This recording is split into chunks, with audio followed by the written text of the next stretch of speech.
ایک مسافر، ایک کنواں اور دو مجبور بیٹیاں، اور یہیں سے تقدیر نے حضرت موسیٰ علیہ السلام کی زندگی کا رخ بدل دیا۔ حضرت موسیٰ علیہ السلام مصر سے نکلے تو نہ ہاتھ میں زاد راہ تھا، نہ ساتھ کوئی ہمسفر۔ دل میں خوف بھی تھا اور اللہ پر کامل یقین بھی۔ کئی دنوں کی مسافت کے بعد جب وہ مدین پہنچے تو ایک کنویں کے پاس لوگوں کا ہجوم دیکھا۔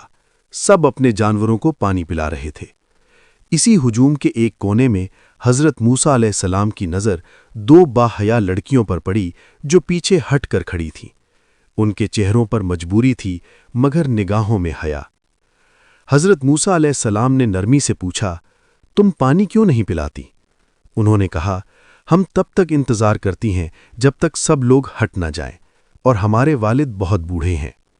یہ سن کر حضرت موسیٰ علیہ السلام کا دل تڑپ اٹھا۔ وہ آگے بڑھے، اکیلے ہی بھاری پتھر ہٹایا اور ان کے جانوروں کو پانی پلا دیا۔ نہ کوئی معاوضہ مانگا، نہ شکریہ کا انتظار کیا۔ پھر خاموشی سے ایک سائے تلے بیٹھ گئے اور دعا کی، اے میرے رب، تو جو بھی بھلائی میری طرف نازل کرے میں اس کا محتاج ہوں۔ کچھ دیر بعد ان میں سے ایک لڑکی شرم و حیا کے ساتھ چلتی ہوئی واپس آئی اور بولی، میرے والد آپ کو بلاتے ہیں تاکہ آپ کے عمل کا بدلہ دیں۔ میں حاضر ہوں۔ حضرت موسیٰ علیہ السلام اس گھر پہنچے جہاں ایک بزرگ نبی حضرت شعیب علیہ السلام موجود تھے۔ موسیٰ نے اپنی پوری داستان سنائی، مصر، فرعون اور وہ مجبوراً کیا گیا سفر۔ حضرت شعیب علیہ السلام نے تسلی دی اور فرمایا، اب ڈرو نہیں، تم ظالموں سے نجات پا چکے ہو۔ پھر وہ لمحہ آیا جو تقدیر لکھ چکی تھی۔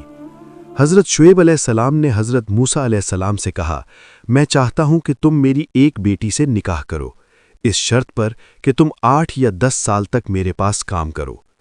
یوں ایک کنویں کے کنارے کی گئی خاموش نیکی ایک اجنبی کی زندگی کا سب سے بڑا موڑ بن گئی۔ اللہ کے راستے میں کی گئی چھوٹی نیکی بھی بڑا دروازہ کھول سکتی ہے۔ حیا، محنت اور اخلاص، یہی وہ اوصاف ہیں جن سے اللہ تقدیریں بدل دیتا ہے۔ جب انسان بے سہارا ہوتا ہے تب اللہ سب سے قریب ہوتا ہے۔ یہ تھا وہ عظیم لمحہ جب حضرت موسیٰ علیہ السلام کی ملاقات حضرت شعیب علیہ السلام سے ہوئی۔ ایک کنواں، ایک نیکی اور ایک نئی زندگی۔